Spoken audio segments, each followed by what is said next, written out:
This is Fam Electric Ghost, and we're live on the air with Nancy Abramson. And I want to welcome you to the Fam Electric Ghost podcast. How you doing? Hello. Thank you so much for having me.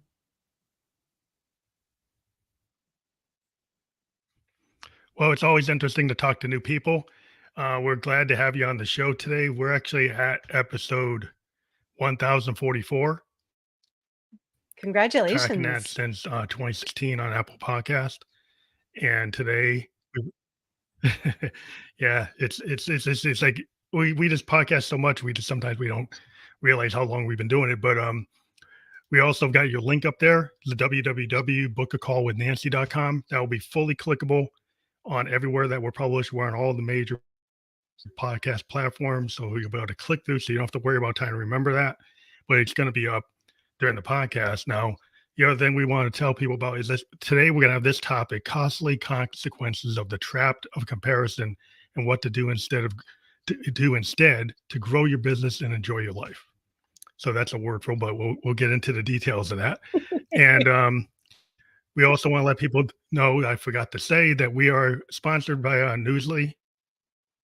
So if you check out the coupon code of Ghost, you can check out for 30 days that audio platform. We're a featured podcast on Newsly, and you can check. We'll be on Newsly later tonight, and you can check out an audio only version on that platform. If you use that coupon code Ghost, 30 days free to anybody listening.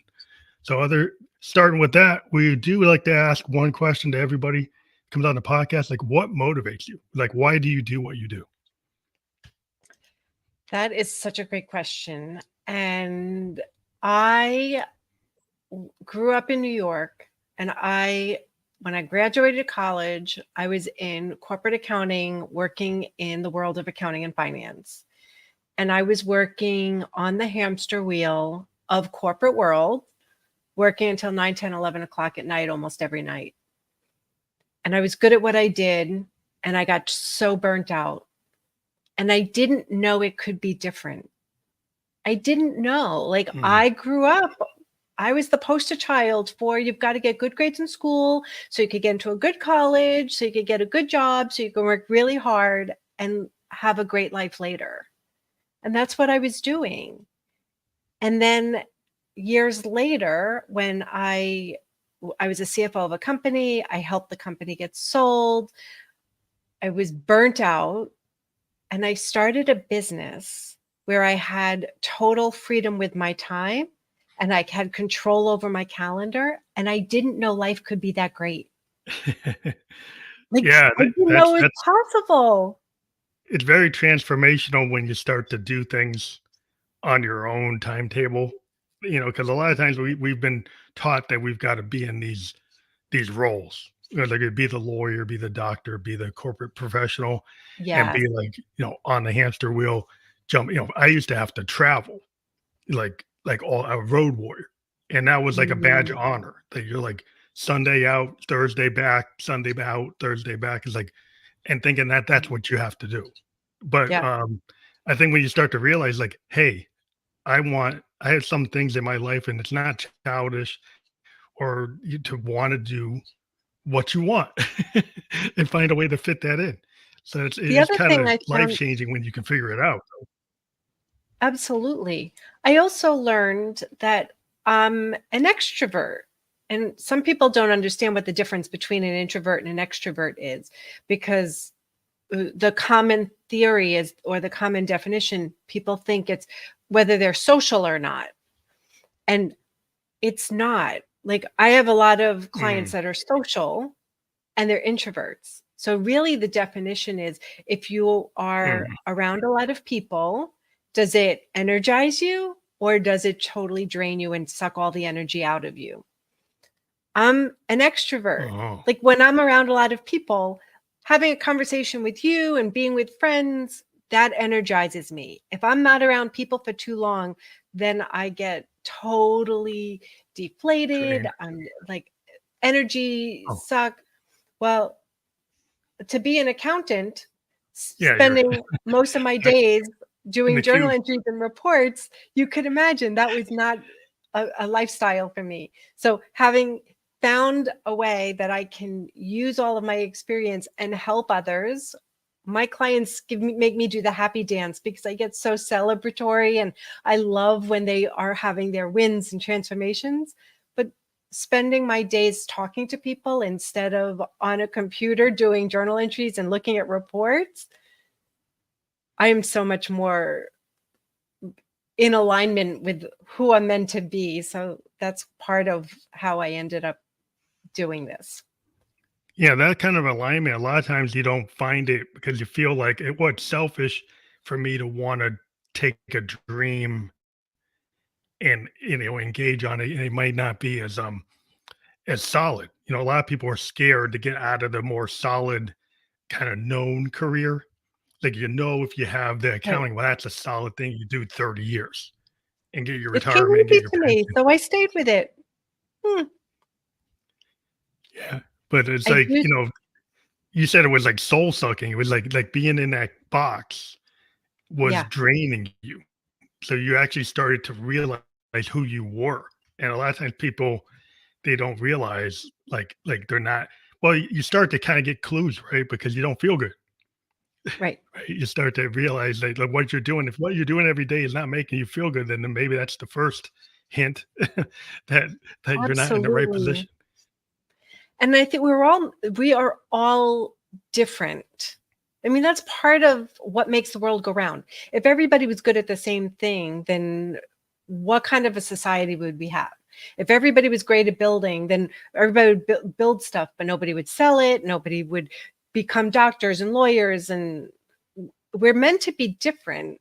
And if you have a gift, if Mhm. there's something that you really love, I mean, I know you work a lot in the field with music, which I love to listen to, but that is not a gift that was bestowed upon me.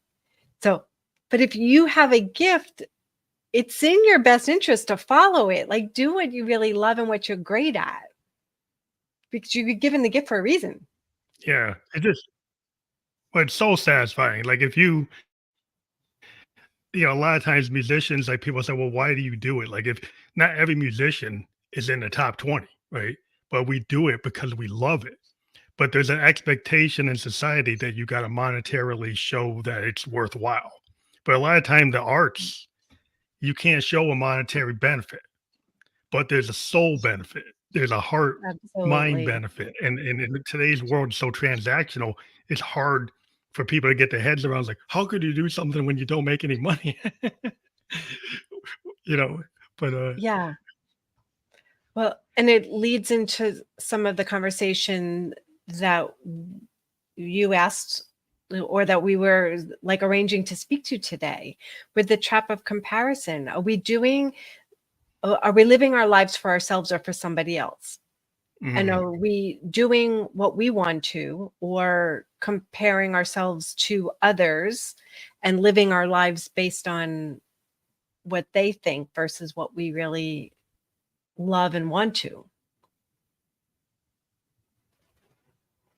How many people, yeah, it's a hard thing spend their because a lot of times we're kind of, Go ahead. yeah, but like what you're saying is a lot of times we spend so much time comparing ourselves to the other person to like, to benchmark, kind of benchmark it. Like I should be like this person because they've got this and this is I should be that paradigm.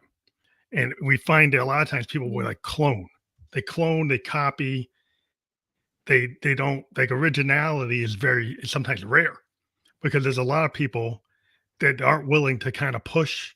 Like if you're on the bleeding edge, the first thing that happens is people say, well, that's not good. And so you got to be vulnerable. And it's hard to be vulnerable. It's easier to kind of go along to get along. Yes, especially in the creative fields. Look at how we've changed. Look at how many sequels we're doing in movies because it's safe. All right, we're going to do yeah.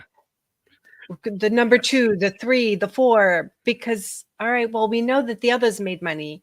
So, or the things that made money decades ago, let's remake them because we don't want to take a chance on something new and creative. That's a whole different conversation.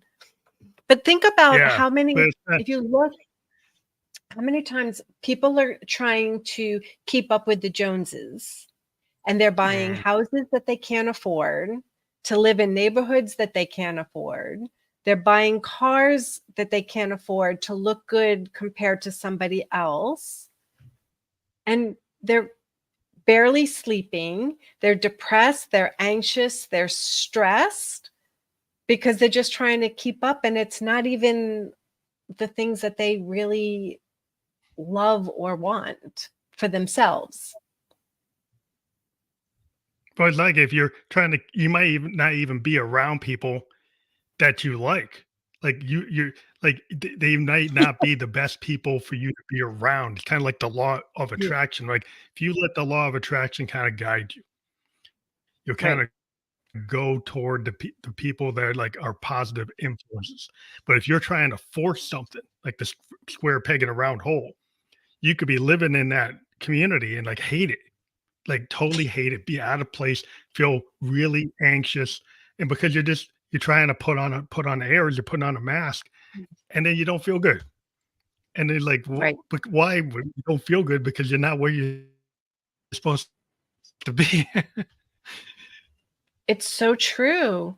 The and look at how, mm, I hate to say it, the suicide rate has just gotten out of control, and the depression Mm, and mental illness. And part of it is because we're spending so much time comparing ourselves to others that aren't even just. Look at how, I think we're similar generation, that we're looking at all of these magazines and we're told this is what you're supposed to look like. This is what beauty is. mm. Those people don't even look like that anymore. They're all photoshopped. At least now people are coming out and admitting it. They're Yeah, like, that's not me. it's all But fake. Yeah, it it's like is. yeah, there's so much AI enhancement and technical enhancement even before AI that these influencers, like, it's doing damage to young people. I mean, it does damage to people whatever age they are, but think Yeah, about a young mind that thinks that this is the archetype because some influencer has this AI enhanced image, and it's not healthy, whether you're a girl or a boy. It's like you're a teenage boy or girl, you're growing up seeing something that's not actual reality, but you're right. told that that is the standard. Or So in you're gonna social try media, to yeah, like you're gonna people try to are be addicted that to their standard. phones and they're looking and they're like, oh, you're following the all the influencers. Half the times they're not where they say they are. They're in front of cars that they say are theirs, but they're not. They don't Like, own. it's not real. Stop judging yourself against things like that. It's not real. And making yourself bad and wrong and feeling like you're not as good as anybody else. You're whole and complete as you are. Well, also, like they're also like people are measuring like how many likes you have on your post. So a lot of these kids are on the post. Like if they don't get enough likes, then they feel they're not relevant. They're not good. They're not. So it's like so they're being judged by these metrics, and you got people who are using bots to have 1 million views. So that doesn't mean that that's real. And I've Exactly. always said it's kind of quality versus quantity. If the right people see what you post, you can get opportunities. There are stories where, there's a couple hundred views or something, or it would be 10 views, and the right person saw it and you got an opportunity. It didn't have to Exactly. be 1 million views that you actually got contacted because somebody is law of attraction saw your stuff. But if you stop engaging because you don't think you're popular, then you just become like on the back of the room and you're not willing to engage because you feel like you're an outcast, and that's like not where you want people to be. Exactly. We need to help get that word out and get that message out to the young people. I told you, not even just young people. I have people my age that are feeling the same thing. What happens, like if you think about this, like most podcasts fail after like 12 episodes because the person doesn't get the engagement number they wanted because they want to be like the big standard bearers, and if they're not hitting that, then they stop. Well, if I did that, I wouldn't be here. I've been working since 2016, and I've got tons of opportunities that are not just based on metrics. It's based on who engages. And so it's hard to kind of just use raw number of views to represent whether or not you're actually doing well. And whether or not you love doing what you're doing, I look at it as if I get to talk to 1,000 people, think about all the knowledge I get from talking to 1,000 people. That in itself is its own benefit. But if you don't measure it that way, you'll think it's like, oh, I'm losing. Yeah. Well, thank you for being unstoppable and sticking with it so that we're having this conversation today. Yeah, I think it's just a matter of like comparisons are so, it's like, yeah, I mean, sometimes you need people to engage. If you're a writer, you have a, beta reader will read your book and give you some feedback. You have Mhm. editors to help you, have producers to help you, you have, people that you trust that they give you feedback. But it's like positive reinforcement rather than like a hater. Like a hater just says, "Oh, I hate it," and doesn't tell you anything that's going to help you actually fix anything. But like, it's just so it's like it's not to me. It's like you kind of have to be vulnerable, and that's hard. And I think a lot of people don't want to be vulnerable, so they kind of put the wall up. And there is a difference. I mean, you mentioned feedback, and feedback is very important and it's good. And there is something to evaluate whether it's constructive. Is there validity to it? Do you agree with it? Which is different than the comparison. And not all comparison is bad. Like we're in a world, we compare. We're human beings. We have eyes and we have comparisons. There's left, right, up, down, black, white. Not all comparison is bad. And that's an important distinction. So now, when we do the comparison, it's not the fact that we're comparing, it's the story that we make up about what that comparison means. Mhm. That's where the trap of comparison really gets powerful, because I can look and say, oh, you're taller than I. Okay, so you're taller. That's a fact. Is that a good thing or a bad thing? That's the story that we make up. Oh, you have more money than I do. Does that mean that I'm not as good of a person or I'm not as good of a business owner? No, it just means that you have more money. Now, is there something I can learn from that? Is there something that you are doing that I'm not doing that I can do, and then I could get the similar results? I have a client that came to me. She was so upset that she's been in business for 30 years and she all of a sudden saw this woman, young girl, much younger than her, new in business, who is making $1 million a year. And she's not making $1 million in a year. She was making about half that. And she Mhm. was so distraught over it. And we had a conversation. Is she doing the same things? Is she doing all of the same actions? We were determined that she has a $500,000 business because that's what she wants. And she wants it because her actions were providing that result. And she was not willing to do all of the actions that the $1 million business was doing. And then Yeah. it's like, okay, so it has nothing to do with the fact that this young girl is a better business owner or a better person or better at the marketing. She was just doing things that my client wasn't willing to do. Okay, it makes a big difference, right? When you actually can take the step back and you think about it and you really look.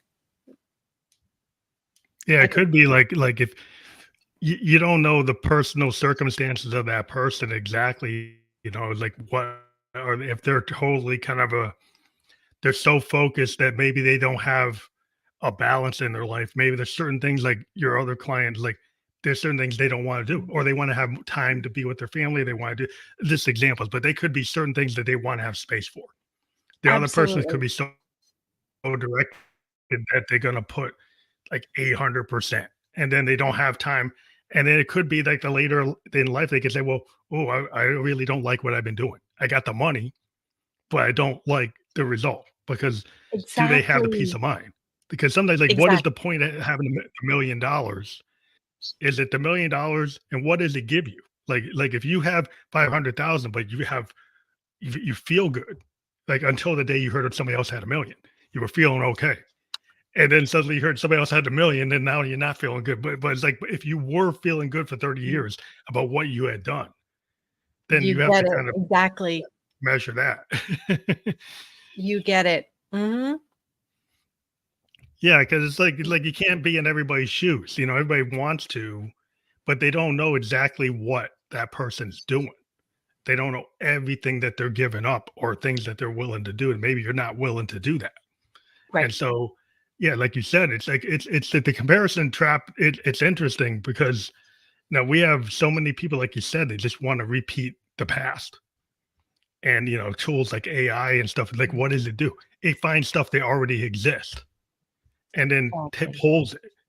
But like if you're somebody that's a creative person that's kind of like in the bell curve, they're on the kind of bleeding edge of when you do that new thing, it doesn't exist, right? So a lot of people, when they first see it, they're gonna say, "Well, I don't know what to do with that," Right. because it that's what makes you an individual. That's cool, and so that isn't always popular. And so Right. late, at some point, the people find those things and they realize that they're good, but there's tons of examples of like, I'll give an example like in music. Lou Reed, everybody loves him, everybody loves him now. But like at the time he came out in 66 with the Velvet Underground, they weren't commercially successful. Like by the 70s, he was commercially successful because tons of the producers heard that stuff. Guy like Bowie heard that stuff. Then he worked with them in 72 and he did Walk on the Wild Side. Then he became big. But it was because the work he did was appreciated by people, but it wasn't commercially successful.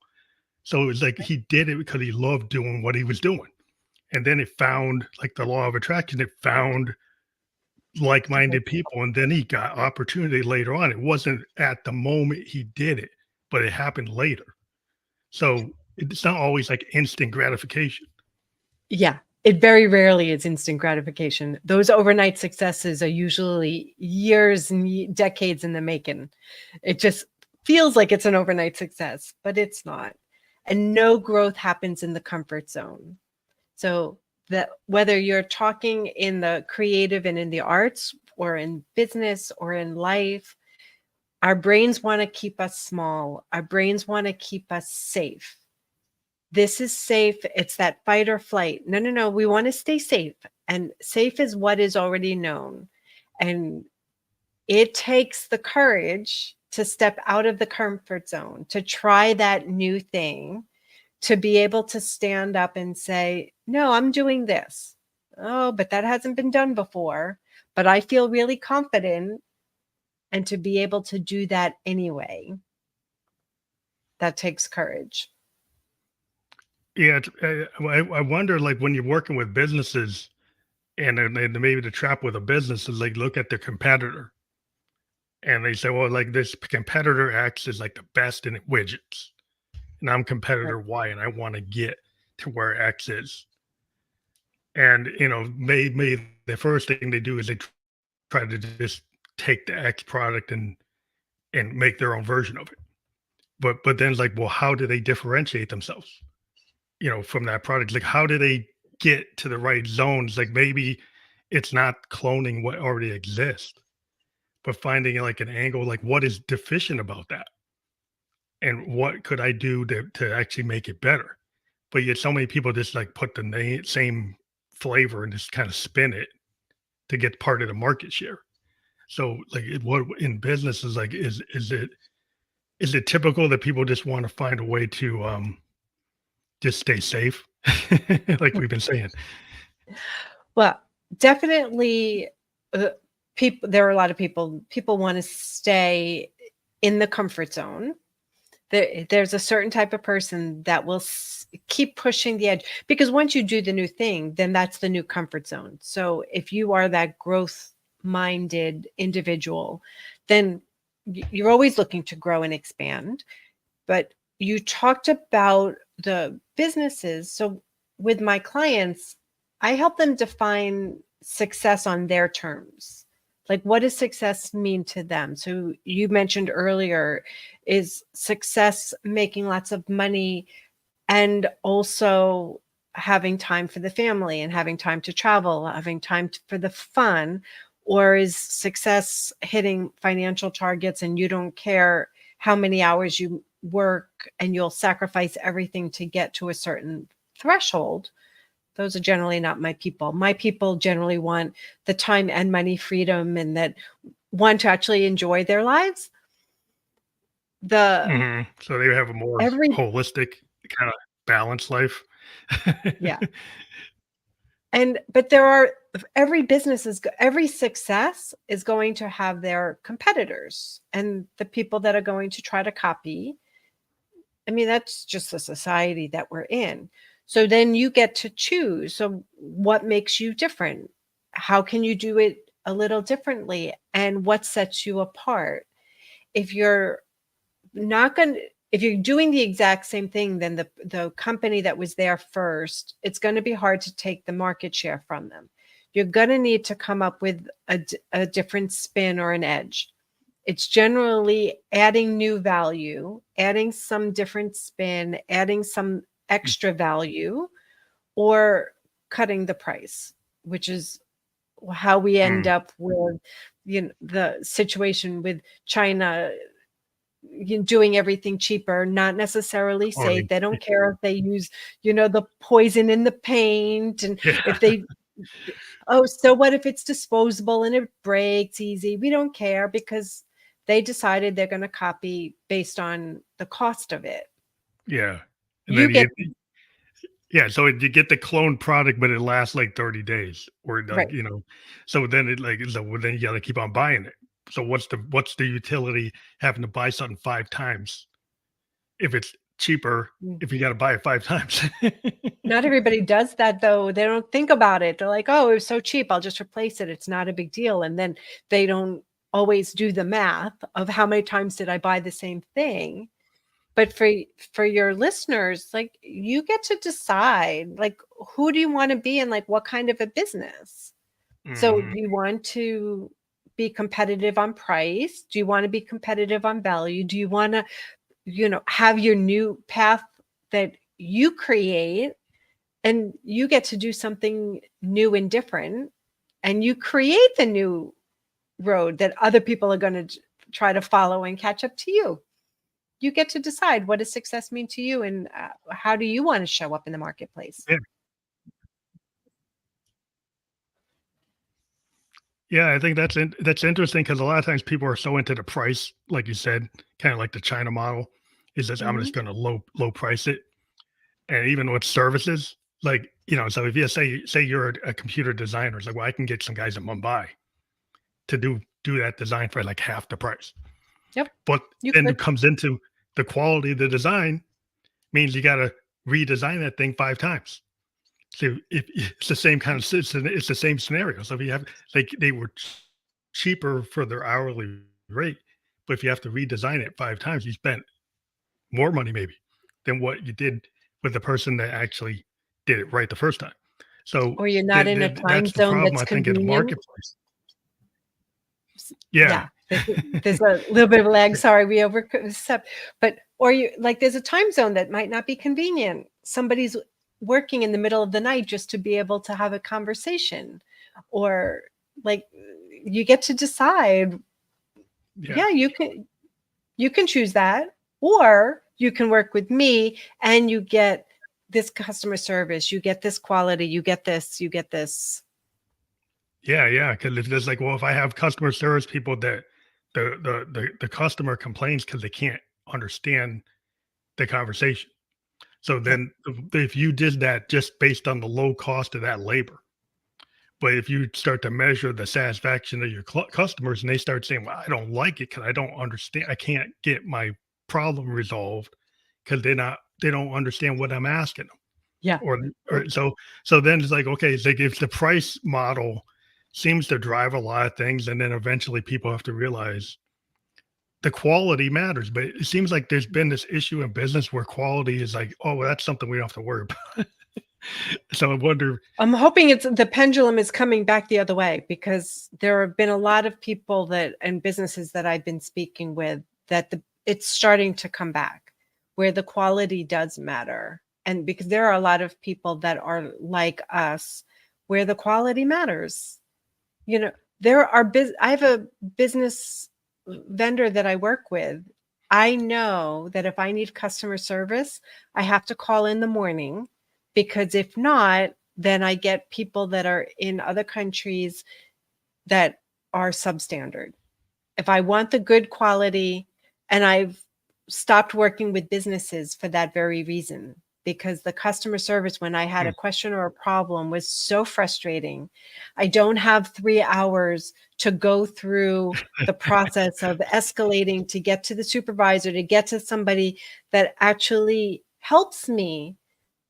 My time is worth more. money, yeah, time is money. Yeah, I think that's the factor is like the quality, and then it goes into the time factor, which I yeah, think a lot of people kind of miss the boat, because the time factor is like if it takes longer to do something, that like you're not measuring the utility of that time, right? So if you don't measure that utility of that time, that the customer, like how many customers are you losing because you're wasting their time? So they just yeah, drop you because like 3 hours on the phone is like I'm not going to stay with these guys. I'm going to go with the guy that can do it in the first 5-10 minutes. exactly. And then like, are you even measuring how many people you're losing? And I used to be that person that I would rather Which give is, my yeah, time than my money. Like, no, I'll do it myself. I don't want to give you, that's going to cost me a couple $100 to hire somebody, or it's going to cost me 500. I can do it. And I have lots of examples in my past where I said, no, I'll wait, or I'll do it myself, or I'll forego something because I didn't want to spend the money. But I have one example. It took me 2 days. I did it, but it would have taken somebody a couple of hours. Now I did, and I was really proud that I did it, but that was 2 mm, days that could have been spent doing revenue producing activities. So I've learned my lesson. I had to be hit over the yeah. head with a spiritual 2x4 a couple of times before I got it, but I've learned it. And I say often, you could always make more money. You cannot make more time. As much as I've tried Yeah. to figure out how to get more than 24 hours in my calendar in my day, you can't make more time. So that's the most valuable thing we have. So you might as well appreciate it.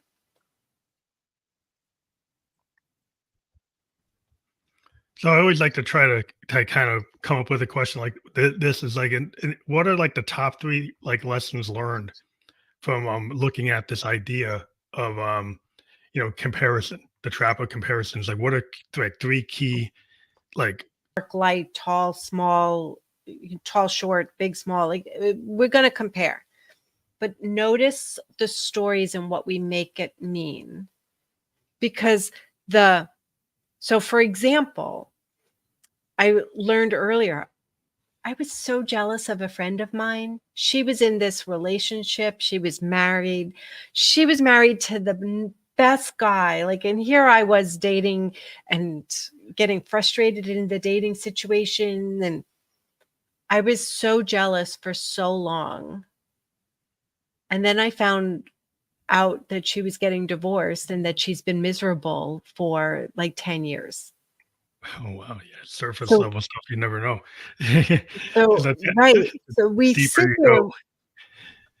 like, and then I started to hear like the stuff that she was hiding, because she also wanted to look good. So she wasn't saying what was really going on behind closed doors. So we don't know what's really happening behind closed doors, like and friends. And I have so many examples where people are upset about, oh, I'm not as good as them. They have this big, beautiful house. They have this great car. They have all of these things that I envy. And then you find out that they are filing bankruptcy because they can't afford the stuff that they have. And they're just doing it to look good for somebody else. So the first thing is really don't use somebody else as your ruler, your guide. What's right for you? And notice the stories. Like, notice when you're making up the stuff, when you're seeing, like, okay, so you want the thing. You want the money to go, you want the trips, you want the house, you want the material thing. Okay, great. Now, instead of making yourself, judging yourself harshly, making yourself feel inadequate or that you're not as good as them, be grateful. Thank you for showing me what's possible. I didn't know that I could have a house that looked that great, or I didn't know that that car existed. Is it something that I really want? Okay. If it is something that I really want because it makes me feel good and it's something I truly want, how can I have it? Now let's create a plan. Be grateful. Thanks for showing it to me. I know you've mentioned the law of attraction a couple times, so you follow similar mindset. Like, we get to create. So thank you for showing me the vision, and now I can create that life that I love. Now I can create a plan. What's possible? I can shop around. How much money does that actually going to cost? What is it going to take? Okay, if I do this, then I can have that too. So not getting stopped and making up these stories that we're not as good as somebody else. We can be grateful for, thanks for showing me what's possible. And now if I really want it, because I want it, not because somebody else said I should have it, then now I can create a plan. Yeah, so I also a part of that, and part of the thing I've always had discussions on is like the imposter syndrome that kind of factors in. Yeah, Like so, if you already have this kind of deep set belief, and you may not even realize it, that you don't think you're good enough, and so even if you're looking at these other people and doing these comparisons, like you're already kind of setting a ceiling where you're gonna kind of self-fulfilling prophecy where you're gonna maybe fail because you don't think you deserve it. So if yes, you can't get beyond that, it's like you're doing the comparison, but you're not dealing with like the root cause. exactly. Exactly. So, and the next thing is we touched a little bit on it before, is what is it that you really want? Like, you be the judge. You get to be the designer for your life. Like, follow your passion, follow your dreams, not because somebody else says so, not because you're following, you know, somebody else's vision. Somebody said this was so powerful.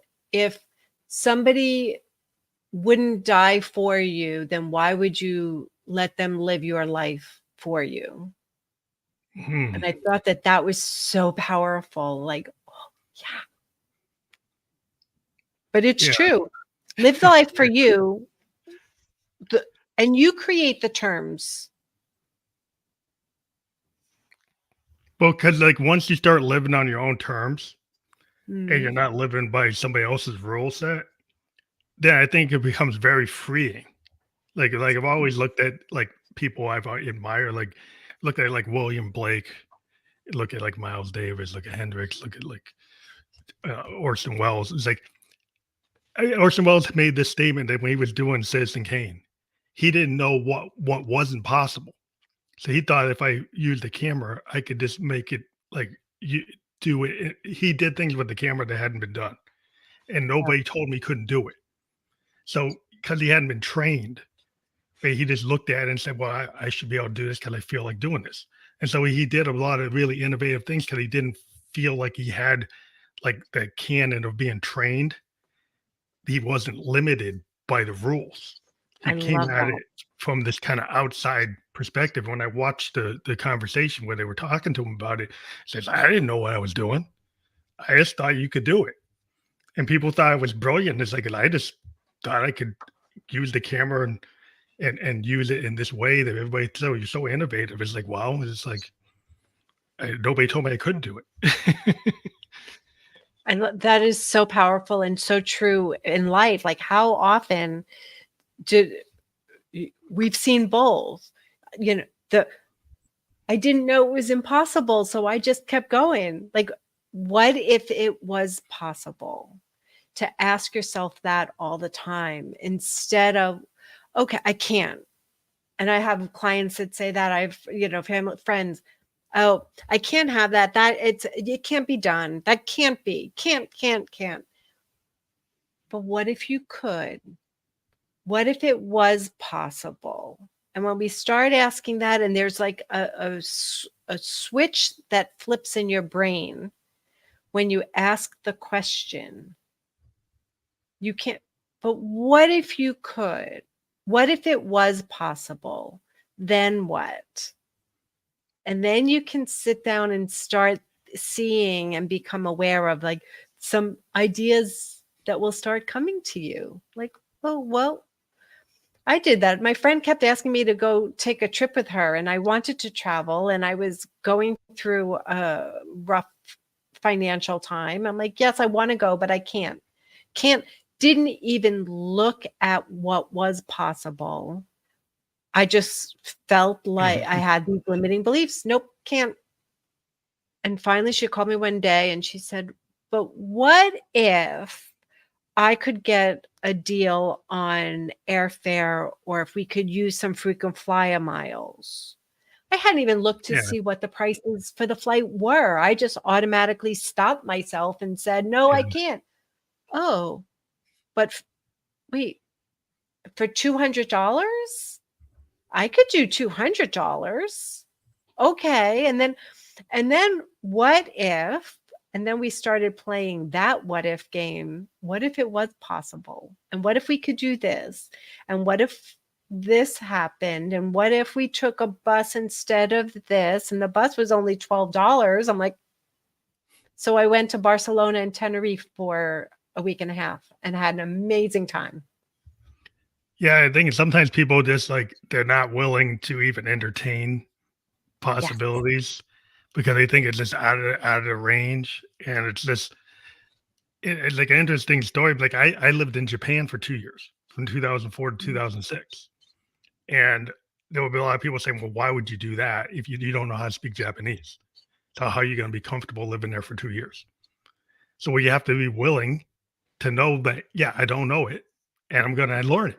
I'm going to have to learn it. I'm going to get forced to learn it. And then some people were like, "Wow," I was like, "Oh, why would I put myself in that?" But I think it's that adventurous spirit. Like some people don't want to feel that uncomfortable, so they won't put themselves in that scenario. So there's, I think it's like it is just a matter of think, well, I can't learn Japanese, so I can't go because I'm not going to be able to do that, and so that would just stop you. But if you just say, "Well, why not?" Like, I don't know if I can do it, but I'm just going to do it. Fear, false expectations appearing real. Again, with the mindset, people will stop. They have a story in their head and they stop, and then they treat it like that's the fact. Oh, yeah, Japan, it's going to be hard. It's going to be impossible. You don't speak the language. But is that true? And I do that with my clients all the time. Like, is that true? And what if that happens? What if that and then what would you do? And then what would you do? And it always, when you go a couple levels deep, they always will have the answer and they'll figure it out and everything is fine. But they stopped at the first thought, like, oh no. Yeah. I really wanted a new car. I was driving an old car years ago, and I needed a new car. The rims were oxidizing from all the years up north, and it was like I had to do a tire check before I got in the car every time to see if which one needed air. Am I okay to drive? And then the radio stopped working. I'm like, no, I need a new car. and I'm going to get a new car. When I have the extra money, then I'll get the new car. And you know what? All of a sudden, the car died on I-4, engine blown. I figured it out pretty damn fast at that point. Like, okay, I need a new car. And I got the convertible that I love. I was like, which I could have gotten without all of the stress and all of the months of, yes, I want, and someday, and yeah, later. And yeah, sometimes you gotta get thrown into it. Like sometimes, like until you get thrown into the necessity of it, like I have to have it. There's no other choice. So I have to pull the trigger on it. I got to make the decision. And I think it is this kind of the fear of making the decision. Cause like once you make a decision, it puts you on this path. And if you get anxious about it, like, oh, the bills and this, like if you think about like my father was the sales guy, right? So he always had to have this mindset. I'm gonna have this kind of very positive outlook because when you're sales, you don't know if you're going to hit those numbers. And why would you keep on doing it if you keep on having disastrous numbers? You have to have this kind of mindset that you can hit the number, and it gets you into this frame of mind that you do hit the number. And it's like, well, how do you do that? Well, like some people they couldn't live like that because like I don't want the uncertainty of that. But and I knew I couldn't be a sales guy because I can't figure it. I can't do that. But I didn't want to be driven into that. I do other things. But my father, he was able to make that work. And I'm like, wow. I really look at what he did. It was very hard. Although I think you probably could. You just choose not to. And you recognize that that's not what you would love. Yeah, it's like it wasn't creative. Like I'm more of a creative person, so I didn't want to be kind of stuck in that zone. That I probably could have done it, but it's like, he wanted me to do it a bunch of times. But my whole thing is like I like art, I like music, and that would take all my time away, and I couldn't. I'd have to focus on it. Yeah, just like me And sitting. it's like I didn't want to focus on it because it's not what I wanted. Yeah. Just like me working 12 hours in front of a computer instead of engaging with people and helping others. Yeah, it's like sometimes there's this expectation that you follow your father's path or you follow like the family business. And what if like it's A a pizza lot of restaurant times. and everybody goes into the restaurant and it's the father had it, the grandfather had it, the son has it, but now guess what? The next generation they don't want it.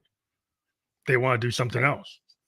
And then there's like this kind of expectation, like, well, that's the family business. So you need to do it. It's like maybe not. So often. That's why I help my clients have success on their terms. You get to decide what success looks like.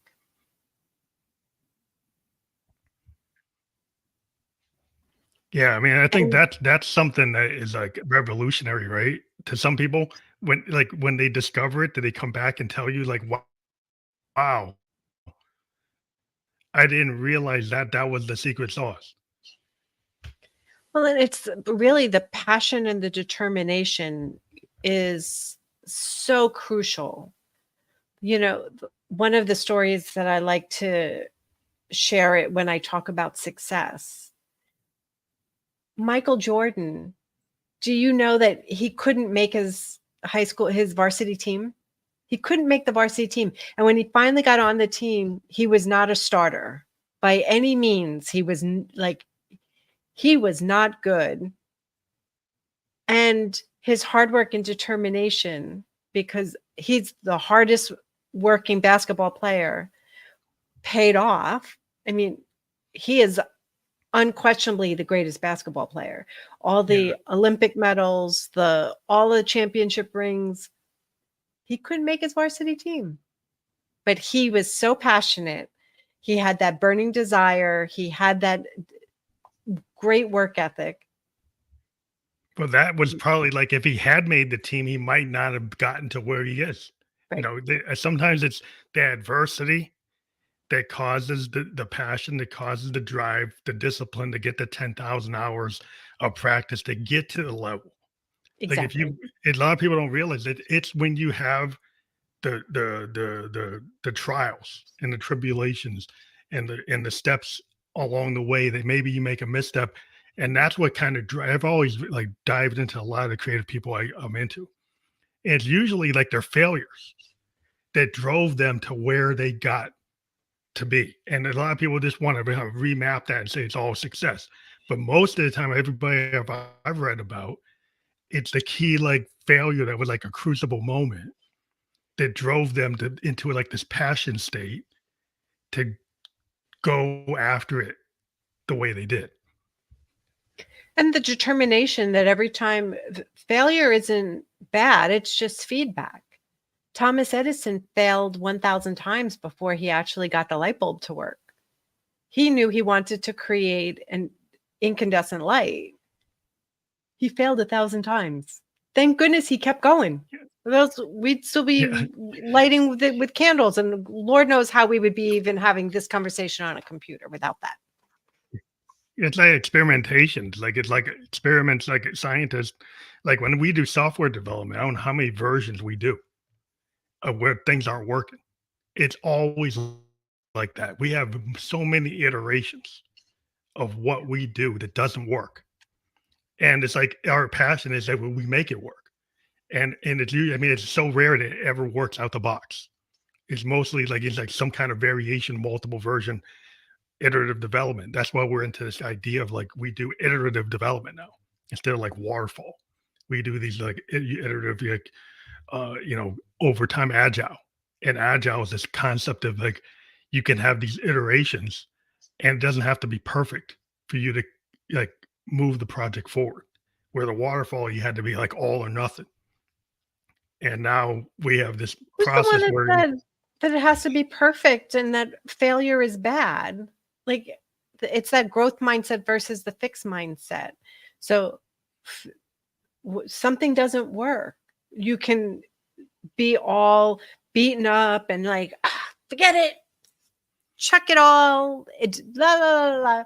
Or, okay, that didn't work. Now I know that that didn't work. So now I could try something else. And thanks for the feedback. Now I know that's not it. What else? What's next? And I will admit that for a good chunk of my life, I was a very fixed mindset person. Like every mistake would just beat me up and would like really knock me down. And the stories in my head were like, oh, I screwed up again. Instead of now, like, okay, yeah, I got feedback. That didn't work. Now I know I'm not doing that again. Now, what else can I try? yeah, I think the iterative development or like the happy accident. Because sometimes what happens, like you could have Mm. a plan, and it's good to have the plan. But why I've always been in this kind of what is it? The flow state. If you're a flow state type of person, and even when we're doing software, if we had a plan, we're going to do X. But along the way, we found out that we developed this Y thing that we weren't even supposed to do. But Y is actually better than X. And you pitch it to the management and say, what, we came out by accident with this new thing, and it's actually better than what we were doing. And it actually Mhm. is going to make more money. It's going to do this. It's going to solve problems. I mean, it could solve problems. It might not even make money, but it will solve issues. And we're free to do that. Where in some of the old world designs, like, oh, you have to stick to the plan exactly the plan was written. You can't deviate. And I just love the fact that I'm in this kind of new environment where, if it goes in a different direction, we're allowed to go that way, So great. which I think you can kind of use in your life. If you think about if you've been stuck in the paradigm where you couldn't do that, maybe you could open up your mind, then maybe you could start to think that way. Right. Yeah. I didn't know that life could be any different. I thought I was going to be in the corporate world working long hours repeatedly until I retired. I didn't know that it could be different. And now I'm like, oh, it could be different.